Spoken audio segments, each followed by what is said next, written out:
Então, aqui está dizendo que está iniciando a gravação.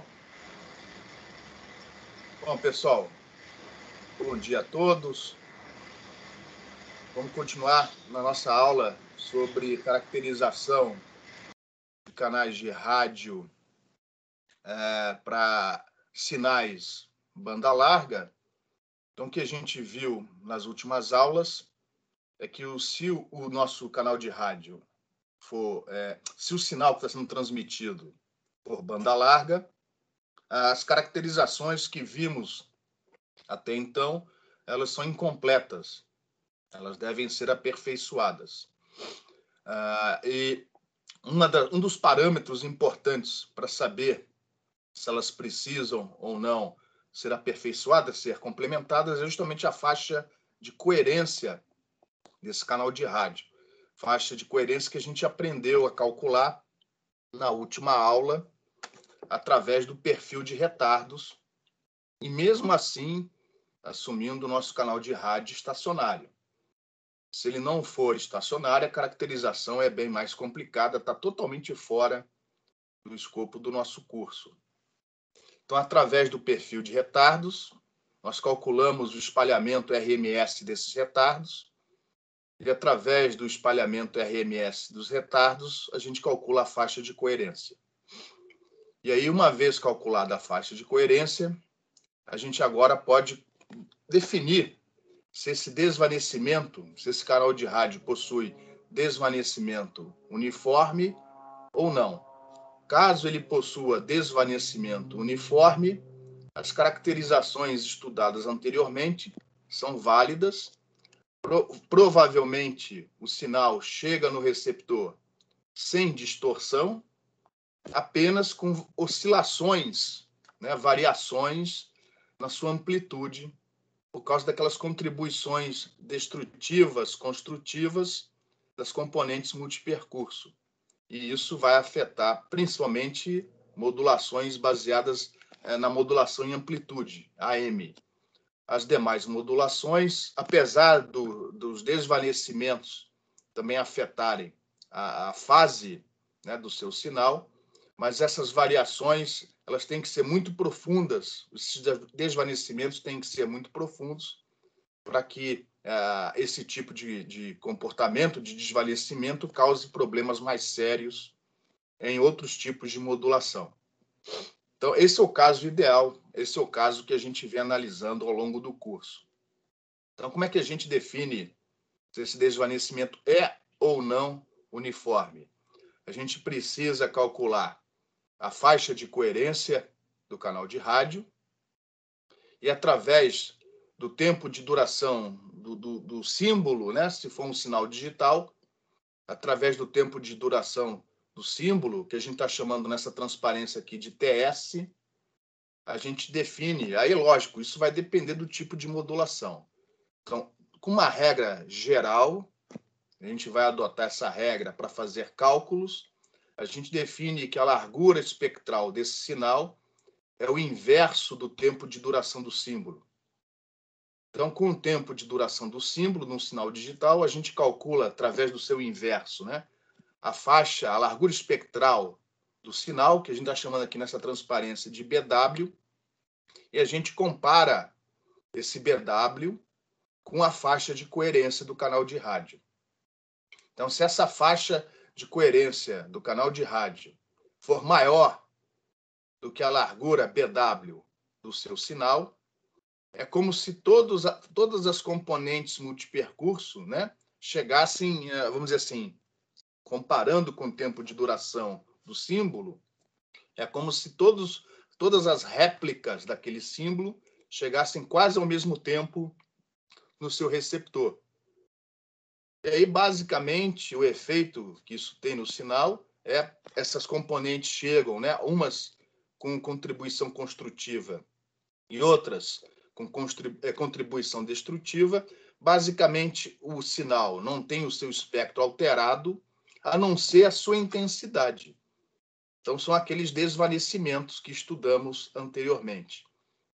No caso dos desvanecimentos de pequena escala, segundo o modelo do Clark, aí a gente usa a distribuição Rayleigh. se a componente direta encontra-se obstruída, ou então aquela distribuição Rice, se a componente direta está presente. Tá? Eu vou pedir, então, para passar a transparência. Daí tem uma figurinha mostrando, basicamente, o que acontece quando você tem esse desvanecimento uniforme. A figura de cima, em vermelho, são os envelopes complexos dos sinais envolvidos, e embaixo as transformadas de Fourier correspondentes. Então, vamos pegar em cima, o C seria, por exemplo, o seu símbolo, né, sendo transmitido, aqui está representado por um pulso, cujo tempo de símbolo é TS. Ele vai convoluir com a metade do envelope que caracteriza o canal de rádio. Lembrando que esse envelope, né, é um somatório das réplicas do sinal que chega até o receptor. No caso do desvanecimento uniforme, é como se todas aqueles pulsos, todas aquelas componentes multipercurso chegassem quase que simultaneamente no receptor. Então, todos aqueles pulsos somam-se num, cuja largura é aproximadamente o espalhamento RMS dos retardos. Quando você fizer a convolução, né, desses dois pulsos, no final você tem um envelope que mais ou menos retém a forma do envelope do sinal original, né? Desde que o TS seja bem maior, né, do que o tempo do que o espalhamento RMS dos retardos. Se você fizer a análise usando a transformada de Fourier, então embaixo, né, esse triângulo representa o espectro do sinal que você quer transmitir, e o H, a função H, representa a função de transferência do seu canal rádio. Então, teoricamente, para o desvanecimento uniforme, essa função de transferência né, no domínio da frequência é praticamente constante, uniforme, dentro daquilo que a gente definiu como faixa de coerência desse canal de rádio. E aí, quando você, no caso da transformada de Fourier, ao invés de convolução, você tem um produto. Então, repare, se a faixa de coerência do canal de rádio, o BC, for suficientemente larga, comparado com o BW do sinal, na hora que você fizer o produto, basicamente o espectro do sinal que chega nos terminais do receptor não é distorcido. Ele vai sofrer apenas alteração na sua amplitude, mais uma vez, porque as componentes multipercurso elas vão chegar defasadas umas em relação às outras. E você vai ter a oscilação. Basicamente, o que você vai perceber é uma variação na intensidade, na amplitude do sinal que chega no receptor, mas não uma distorção profunda. Essa é a situação ideal, pelo menos no que se refere à caracterização de um canal de rádio. Os modelos que apresentamos até o momento servem para caracterizar essa situação de maneira completa. Por favor, então, passa mais uma. Bom, caso contrário, o desvanecimento é seletivo. E, logicamente, que existe aí uma faixa, né? Uma faixa que a gente não sabe exatamente se a gente classifica o desvanecimento como uniforme ou como seletivo, tá? Então, existe um pouco de subjetividade na hora de você definir a fronteira, né, entre o que é desvanecimento uniforme e o que é desvanecimento seletivo. Mas, basicamente, se a largura espectral do seu sinal for muito maior do que a faixa de coerência do seu canal de rádio, o sinal que chega vão ser réplicas atenuadas, defasadas, atrasadas do sinal transmitido. Então, mais uma vez, mostrando essas figuras aí embaixo, em vermelho, é o que acontece com os envelopes no domínio do tempo, e embaixo são as transformadas de Fourier dos sinais envolvidos.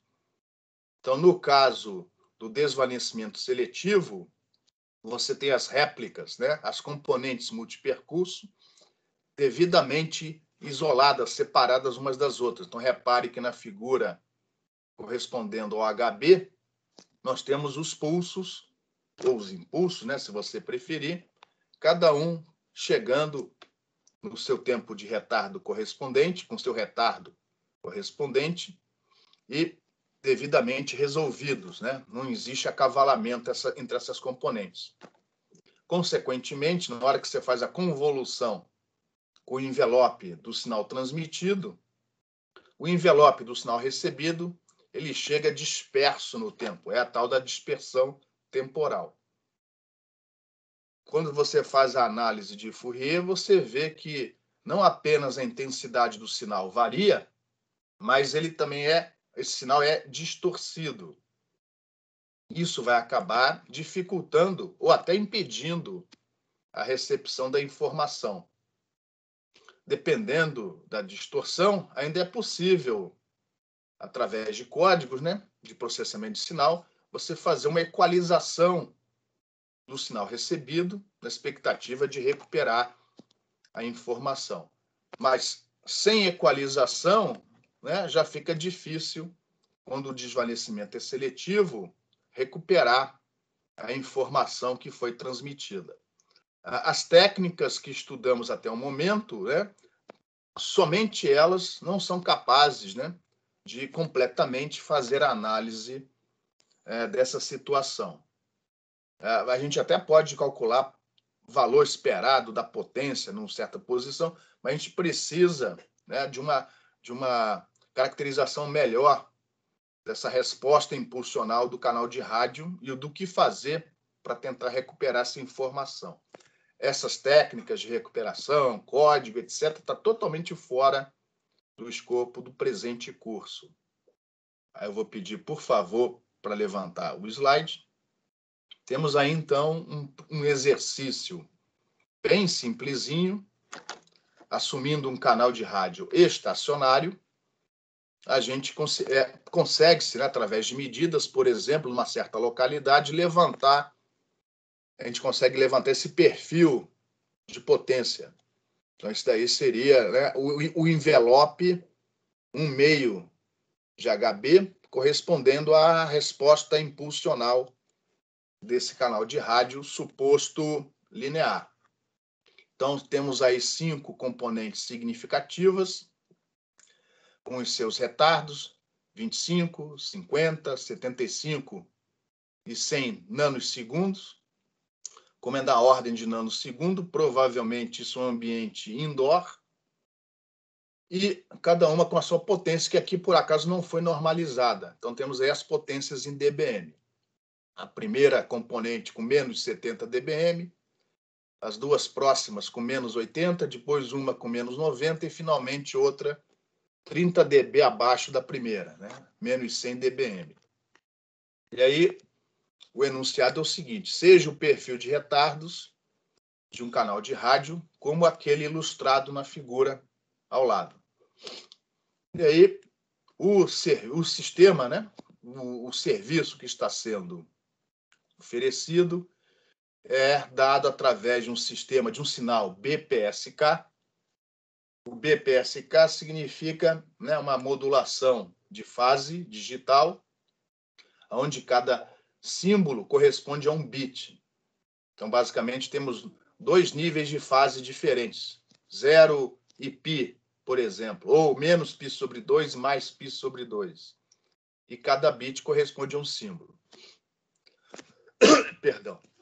Aí o sistema exige, para que haja recepção sem equalização, ou seja, para que o desvanecimento seja considerado uniforme, que o período de duração do símbolo seja maior que 10 vezes o espalhamento RMS dos retardos. Então, basicamente, o que a gente tem que fazer aqui é achar o espalhamento RMS dos retardos, multiplicar por 10. Esse é o tempo mínimo que o símbolo pode durar. A gente inverte isso e temos mais ou menos a taxa de transmissão de bits, no caso de símbolos, né, por segundo. Então, são os cálculos que estão apresentados aí embaixo. Primeiro, a gente calcula o tempo de retardo médio, tempo esse ponderado pelas potências individuais, né, de cada componente multipercurso. Então, lá no numerador, a primeira componente chega com o tempo, o retardo, 0, e o nível de potência 10 a menos 7 miliwatts. Lembra que aqui os cálculos têm que ser feitos com a potência na escala linear. Aí o próximo, em 25 nanosegundos, com potência 10 a menos 8 miliwatts. O próximo, em 50 nanosegundos, potência 10 a menos 8 de novo. Depois 75 nanosegundos, potência 10 a menos 9. E por último, em 100 nanosegundos, com potência 10 a menos 10 miliwatts. Embaixo é a soma das potências, né? Ou seja, é aquele valor esperado da potência naquele local. E não se esqueça, apesar da primeira componente chegar com tempo 0, a sua potência entra no denominador também. Tá? Não deixa de incluir ela. E aí, fazendo as contas são simples, deu 6,9 nanosegundos. E aí você vai também fazer o cálculo da média do tempo ao quadrado. Então, basicamente, são as mesmas contas de cima, só que elevando o tempo ao quadrado, como está indicado aí no numerador, na última linha da transparência. E aí, o resultado final, depois vocês vão repetir essas contas em casa posteriormente, né? Deu 312,76 nanosegundos ao quadrado. Com esses dois valores, estamos prontos para fazer o cálculo do espalhamento RMS dos retardos, inclusive, se for necessário, definir a faixa de coerência. Então, é o que está sendo feito aí no item 1. O espalhamento RMS dos retardos é a raiz quadrada da média dos tempos ao quadrado menos o quadrado da média. Aí, fazendo as contas, deu 16,29 nanosegundos. E aí, utilizando, né, os critérios apresentados na última aula, para 90% de correlação, usamos a fórmula de cima, a faixa de coerência 1,23 MHz. Se for necessário apenas 50% de correlação, né, a faixa de coerência é 10 vezes maior, 12,3 MHz. Mas para o nosso enunciado, né, não é necessário calcular essa faixa de coerência. O que a gente tem que fazer é calcular o espalhamento RMS dos retardos e ver qual o tempo mínimo que o nosso símbolo pode ter. Então, segundo o enunciado, o tempo mínimo é de 10 vezes o espalhamento RMS dos retardos, ou seja, 163 nanosegundos. E aí, numa regra geral, né, invertendo esse tempo de símbolo, temos mais ou menos a faixa, a largura espectral do sinal, 6,13 MHz. E aí a gente comparando esses valores com os valores da faixa de coerência em cima, a gente vê que tudo está ok. O tempo de duração do símbolo é maior, porque tem que ser, né? Já que foi a desigualdade utilizada para calculá-lo, ele é maior do que o espalhamento RMS dos retardos, e o BW, a largura espectral do sinal, tem que ser menor que a faixa de coerência. E aí, fazendo as contas, né, fazendo as comparações, a gente acaba calculando que o tempo de duração desse símbolo, para 90% de correlação, tem que ser 813 nanosegundos. Já para 50% de correlação, está tranquilo, é o tempo mínimo calculado anteriormente, 163 nanosegundos. Em relação a esse exercício, alguém tem alguma pergunta? Não, está tranquilo. Beleza? Então, vamos prosseguir. Mais um exemplo bem simplesinho. Então, qual grande... Agora é o inverso. O sinal é dado e a pergunta é feita em cima do canal de rádio. Qual grande pode ser o espalhamento RMS dos retardos de um canal de rádio suposto estacionário para que um sinal BPSK, com uma taxa de transmissão de 25 kilobits por segundo, ou seja, 25 mil símbolos por segundo, possa ser transmitido sem a necessidade de equalização. Então, para o desvanecimento ser considerado uniforme, a gente precisa do tempo de duração do símbolo maior que o espalhamento RMS dos retardos e a faixa ocupada pelo sinal menor que a faixa de coerência do canal de rádio. Então, a partir do enunciado, e observando que o sistema é BPSK, ou seja, cada bit equivale a um símbolo, a gente vai inverter a taxa de símbolos por segundo, 25.000 símbolos por segundo, e isso vai nos dar aproximadamente, né, o tempo de duração de cada símbolo, que deu 40 microsegundos. E aí, como uma regra, né, uma regra geral, a gente vai adotar a seguinte relação. A largura ocupada pelo sinal é o inverso do tempo de duração do símbolo. Então, no nosso caso, deu 25 kHz, o BW. Então, da primeira condição, o tempo de duração do símbolo maior que o espalhamento RMS dos retardos, a gente observa que, se o tempo de duração do símbolo é de 40 microsegundos, o maior espalhamento RMS de retardos só pode ser de 40 microsegundos. Então, a gente guarda essa informação para depois compará-la com a segunda condição, que é em cima da faixa de coerência. Então, a faixa de coerência tem que ser maior, né? A largura espectral ocupada pelo sinal, que a gente estimou em 25 kHz. E aí, nós podemos ter, né, a fórmula para 90% de correlação ou a fórmula para 50% de correlação. E aí, através dessa desigualdade, a gente calcula que, segundo a segunda condição, esse espalhamento RMS dos retardos, no máximo, pode ter 0,8 microsegundos para 90% de correlação ou 8 microsegundos para 50% de correlação. Consequentemente, a gente observa que o limite imposto ao espalhamento RMS dos retardos vai ser dado pela segunda condição. Ou seja, vai ser dado segundo o critério da faixa de coerência desse canal de rádio. E aí vai depender da correlação necessária. Vai depender do tipo de sinal, do tipo de modulação, enfim, do sistema que está sendo implementado para transmitir informação de um lado para o outro. Para 50% de correlação, esse espalhamento RMS de retardos pode ser, no máximo, de 8 microsegundos. Em relação a esse exercício, alguma pergunta? Se não me engano, o próximo exercício é o mesmo, basicamente, apenas mudando o BPSK para 8 PSK. Tá? Então, se é 8 PSK, é porque cada símbolo é representado por 3 bits. Consequentemente, como temos aqui a mesma taxa de 25 kilobits por segundo, né, a taxa é a mesma do exemplo anterior, só que agora cada símbolo, né, corresponde a 3 bits. Então, o tempo de símbolo, em relação ao do exemplo anterior, é 3 vezes maior, 120 microsegundos.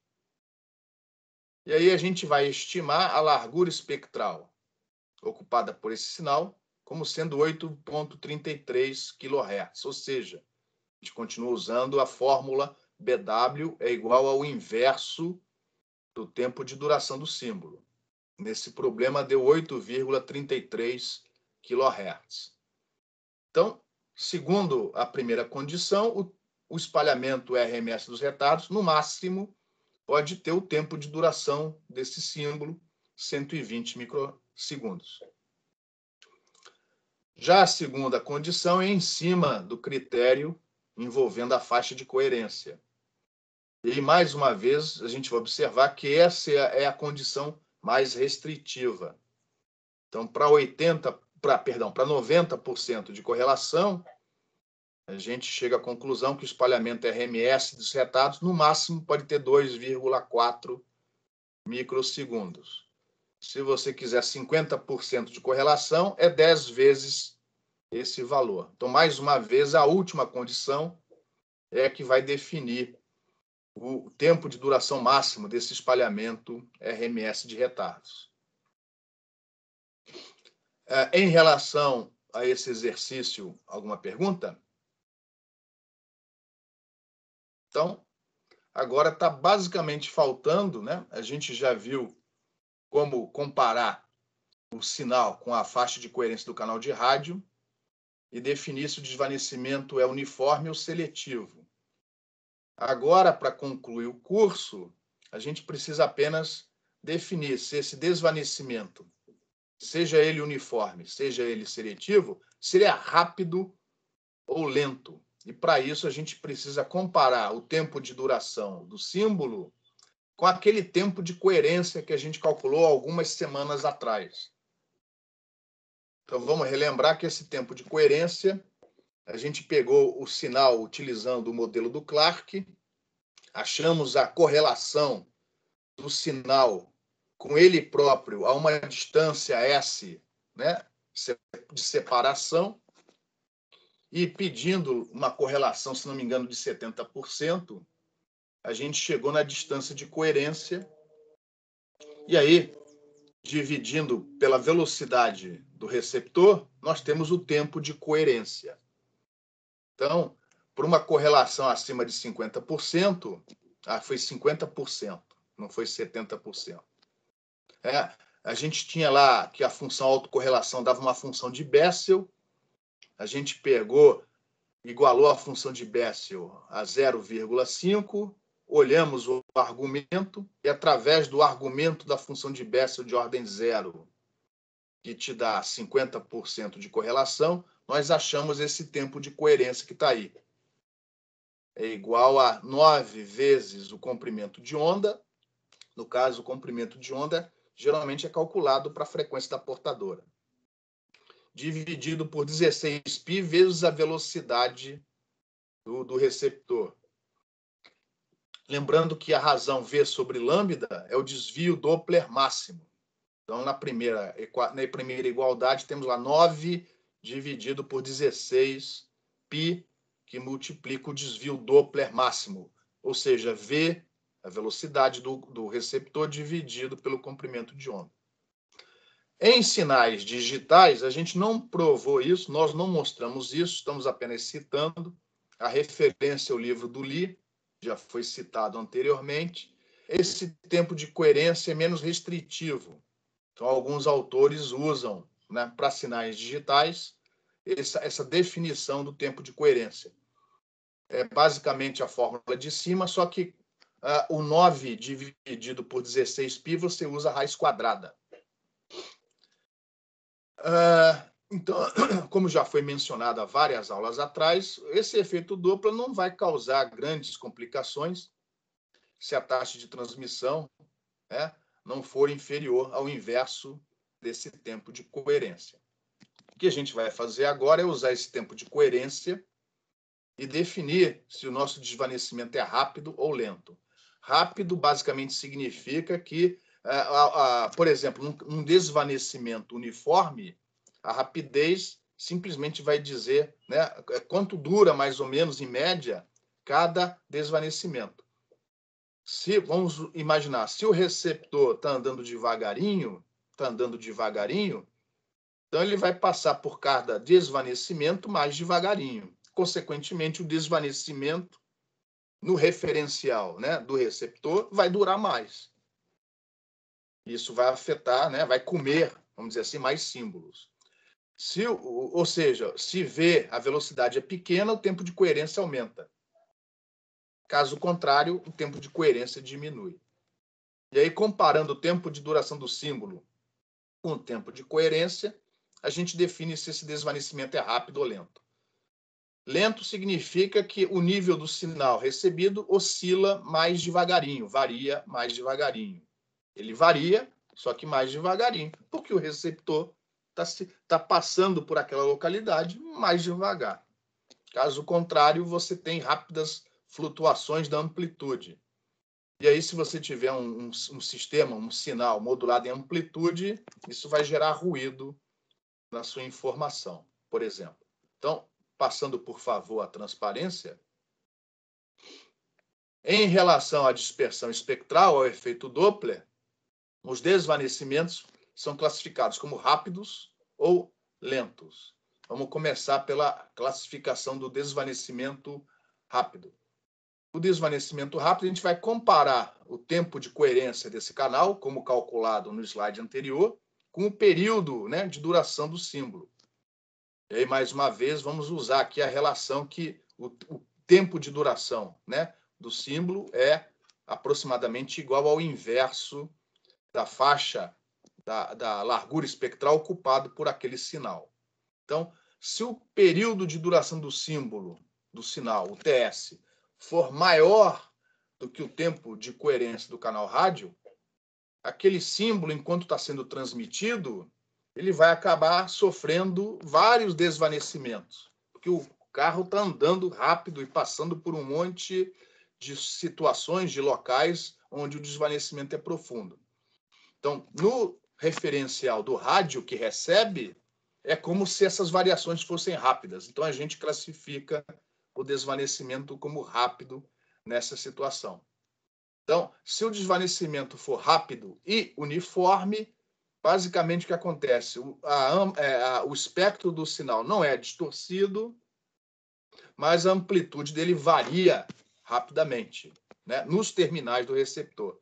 Isso é ruim, em particular para modulações AM, porque é justamente na amplitude que está a informação. O pior cenário seria o desvanecimento ser seletivo e rápido, ou seja, além do sinal ser distorcido, as variações de amplitude ocorrem rapidamente. O ideal seria o desvanecimento uniforme e lento. Então, o desvanecimento lento é classificado em oposição à classificação do desvanecimento rápido. Ele vai ser considerado lento se o tempo de duração do símbolo for menor que o tempo de coerência do canal de rádio, né? Ou seja, cada bit, cada desvanecimento vai acabar comendo uma quantidade maior de bits. E, no caso do BW, ela tem que ser maior do que o espalhamento Doppler. Quanto maior a largura do seu sinal, menos significativo é o espalhamento Doppler na dispersão espectral.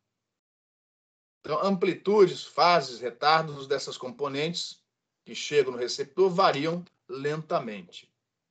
Então, os desvanecimentos, em geral, são lentos, né? Porque você precisaria de um automóvel andando com velocidade de um carro de Fórmula 1 para que esses desvanecimentos fossem considerados rápidos. Então, geralmente, na prática, o desvanecimento é lento e aí ele vai ser uniforme ou seletivo, dependendo da faixa de coerência do canal de rádio. A situação ideal é a do desvanecimento uniforme e lento. E aí, eu vou pedir para passar o slide, por favor. Isso é uma figura que vocês encontram no livro-texto, onde tem dois gráficos, né? Um comparando-se tempos, né? O tempo no primeiro gráfico, na escala vertical. Nós temos aí nesse eixo o tempo de duração do símbolo, comparado com o espalhamento RMS dos retardos. Tá? Enquanto que na escala horizontal é, mais uma vez, o tempo de duração do símbolo comparado com o tempo de coerência do canal de rádio. E aí, repare, se o tempo de duração do símbolo for maior do que o espalhamento RMS, é a situação ideal para nós, esse desvanecimento é uniforme. Se for abaixo, né, menor do que o espalhamento RMS dos retardos, ele é seletivo. E aí, comparando esse tempo de símbolo com o tempo de coerência, para a esquerda ele é lento, para a direita ele é rápido. É lógico que sobre essa cruz pontilhada aí existe uma região meio acinzentada. Então, mas se esses tempos, né, de símbolo, duração do símbolo, forem muito maiores ou muito menores do que as referências, aí fica mais fácil de fazer a classificação. No gráfico da direita, nós temos as comparações, só que agora em função da largura espectral BW do sinal.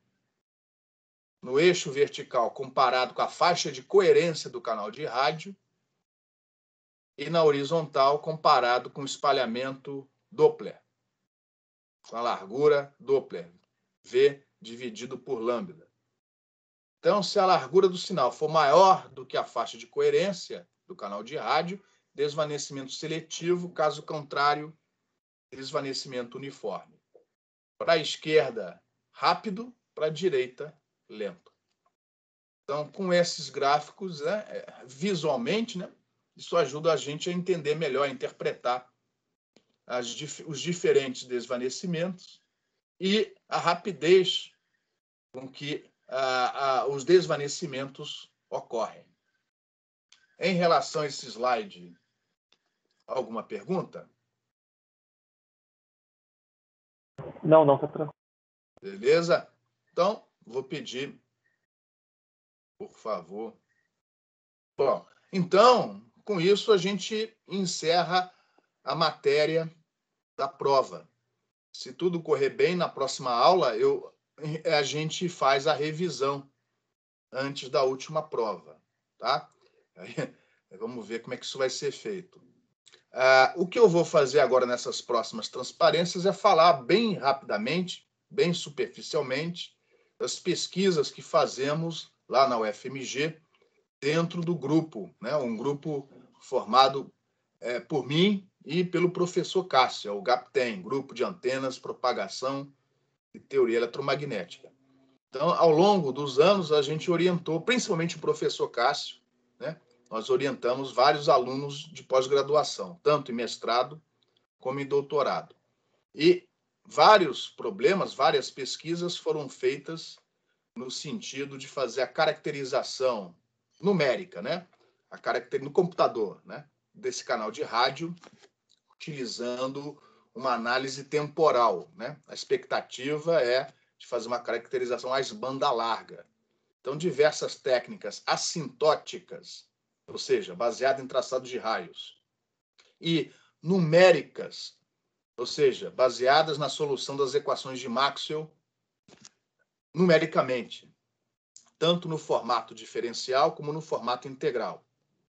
Essas técnicas são estudadas e implementadas numericamente por alunos de pós-graduação. Então, eu listei aqui alguns trabalhos. Os 3 últimos eu fui orientador, os outros foram todos do professor Cássio. Então, teve gente que trabalhou com equação parabólica. Equação parabólica é a equação de onda, que vocês já viram, por exemplo, em TIOG, só que com algumas aproximações em cima dela, de maneira que ela fica sendo uma chamada de equação parabólica, só que ao invés de analisar o problema no domínio da frequência, como, por exemplo, a gente faz geralmente na graduação em teoria eletromagnética, micro-ondas, antenas, e aqui no curso a gente fez, até há umas aulas atrás, essa análise é feita no domínio do tempo. Então, o pessoal chama, em inglês, é o TDPE.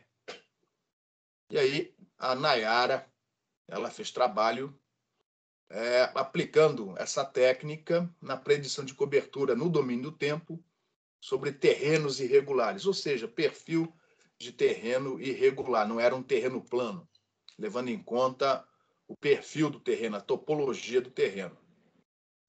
O Matheus também trabalhou com equações parabólicas no domínio do tempo. O Cláudio, ele já usou a equação FDTD, ou seja, ele pegou as equações de Maxwell no domínio do tempo e resolveu as derivadas utilizando diferenças finitas. O FD aí é diferenças finitas, em inglês, né? Já os outros lá de baixo, a Daniela e o Kleber, eles fizeram essa caracterização utilizando traçado de raios. Ou seja, você pega um ambiente, geralmente um ambiente urbano, ou até mesmo um ambiente indoor, você define, né, faz no computador um algoritmo para fazer traçado de raios, ou seja, para buscar os raios refletidos difratados que partem do transmissor e chegam até o receptor. E aí você vai rastreando raio por raio, utilizando conceitos de ótica geométrica, de ótica difrativa, só que aqui no domínio do tempo, você vai e obtém o campo total que chega no receptor. Uma vez obtido o campo total no domínio do tempo, se você jogar um pulso, o que você vai receber do outro lado é o trem de pulsos. Ou seja, você está caracterizando, né, a resposta impulsional daquele canal de rádio para aquela posição, né? A desvantagem é que você, né, o esforço computacional necessário para realizar isso. A vantagem é que você faz isso, né, se você tiver a sua cidade totalmente vetorizada, né, os prédios todos no lugar, você põe isso no computador, você não precisa fazer, se a caracterização for bem feita, você evita ou minimiza a quantidade de medidas que tem que ser feitas naquela localidade. E, por último, mas não menos importante, o Teperino fez essa análise utilizando equações integrais. Tá? Basicamente, são equações que a gente estuda numa matéria de antenas, só que aqui no domínio do tempo. E aí, dado o ambiente, ele utilizou equações integrais, o método dos momentos, para resolver o problema no domínio do tempo. E aí eu vou mostrar alguns poucos resultados mais associados aos meus alunos. Então, aí, ó, tem o trabalho da Daniela e do Kleber. A Daniela, no mestrado dela, ela desenvolveu um traçador de raios bidimensional e no doutorado ela estendeu esse traçador para levar em consideração também o ambiente, o cenário tridimensional. Então, adaptando a técnica bidimensional dela, ela conseguiu, por exemplo, levar em consideração os raios que são refletidos no solo. Então, cada raio projetado bidimensional, na verdade, equivale a duas trajetórias tridimensionais, como está ilustrado aí, ó, nessa figurinha em cima à direita. Você tem o raio que vai direto até o receptor, ou vai direto até onde reflete num prédio, por exemplo, e o equivalente que, antes de chegar naquele ponto, reflete no solo. Perdão. E aí ela também conseguiu, né, usando o algoritmo bidimensional, levar em conta o perfil vertical da situação. Então, ela pode também incluir, ó, esses raios, caso o transmissor esteja acima dos prédios, os raios que, por exemplo, são difratados numa aresta superior do prédio e que chega até um receptor lá embaixo. Esse raio difratado pode ir direto até o receptor, ou então, antes disso, refletir no solo, ou antes disso, até refletir em outros prédios. Então, com isso, ela conseguiu praticamente pegar todos os raios tridimensionais, desde que se tenha a altura dos prédios, né, entre o transmissor e o receptor. E ela utilizou isso daí, junto com a análise assintótica no domínio do tempo, para fazer caracterização da resposta impulsional. É a próxima transparência. Aí ela é um caso que já tinha sido analisado no mestrado dela, tem um ambiente que foi estudado, né, lá na cidade de Ottawa, no Canadá, e aí ela, botando o transmissor, e o transmissor é um pontinho azul à esquerda da figura à esquerda, e o receptor é aquele pontinho vermelho, ao longo aí de uma avenida. E aí ela conseguiu obter essa resposta impulsional que vocês estão vendo aí à direita. E ela fez isso de duas maneiras. Ela usou essa técnica assintótica direto no domínio do tempo, e para verificar se ela fez tudo direitinho, ela repetiu a análise, só que no domínio da frequência, que essa técnica assintótica também tem, né, a versão dela no domínio da frequência, que inclusive é mais simples. Aí o que ela fez, analisou no domínio da frequência para várias frequências e tirou a transformada de Fourier, né? Fast Fourier Transform, o FFT. E aí, em vermelho é a técnica no domínio da frequência junto com o FFT e em azul direto no domínio do tempo. E aí vocês estão vendo que, como era esperado, né, foi tudo feito direitinho. nós temos a resposta das duas técnicas batendo uma em cima, praticamente, né, batendo uma em cima da outra. Então, esses pulsinhos que vocês estão vendo aí, ó, é o campo em volt por metro. Para cima ele é positivo, para baixo negativo. São as diversas componentes multipercurso chegando no receptor. Então, isso daí é o perfil de retardo. Se você tirar um módulo disso e levar ao quadrado, essencialmente são as componentes multipercurso com seus diferentes tempos de retardo. O eixo horizontal é o tempo e não nos segundos. Então, são as componentes multipercurso com seus tempos de retardo e as suas amplitudes. Esse é o perfil de retardos, ó, que é o que você precisa para caracterizar a faixa de coerência daquele canal de rádio. Aí, se você puder passar mais uma transparência. Aí já é o Teperino, ao invés de traçado de raios, ele usou equações integrais. Aí já é uma técnica numericamente mais pesada. Então, o perfil que ele analisou é um enlace, né? Um menorzinho, de 200 metros, onde ele colocou esses dois morrinhos aí, ó. E aí ele comparou a técnica dele integral com a técnica assintótica. A técnica assintótica, que foi mostrada anteriormente. Só que não no domínio do tempo, né? A técnica assintótica. Ah, não, perdão, é a técnica no domínio do tempo. E aí ele comparou a técnica baseada nas equações integrais com a técnica assintótica de traçado de raios. E os resultados, um está em linha cheia, outro está em linha tracejada, praticamente deram um em cima do outro. Aí vou pedir para passar mais uma transparência. E muitos anos atrás, em 2001, o Antônio Belém, ele trabalhou com o FDTD, ou seja, ele pegou as equações de Maxwell no formato diferencial, no domínio do tempo, ou seja, aquelas equações que a gente começa a ver logo no início de eletromagnetismo, ainda no domínio do tempo e no formato diferencial. E resolveu as derivadas espaciais as duas, espaciais e temporais, usando diferenças finitas. E aí ele fez, enfim, implementou isso. Esse slide vai ficar no prejuízo, porque ele está sendo apresentado aqui na versão PDF, né? Se estivesse aqui no PowerPoint, do lado direito teria uma animação, um vídeo, né? Só que, infelizmente, não vai funcionar. Ele estaria no PowerPoint, onde vocês veriam, né, a onda partindo do transmissor, a onda esférica, o pulso partindo esférico, né, do transmissor, espalhando aí no meio desses blocos. Isso, infelizmente, eu vou ficar devendo para vocês. E se eu não estiver enganado, essa é o último slide do nosso curso.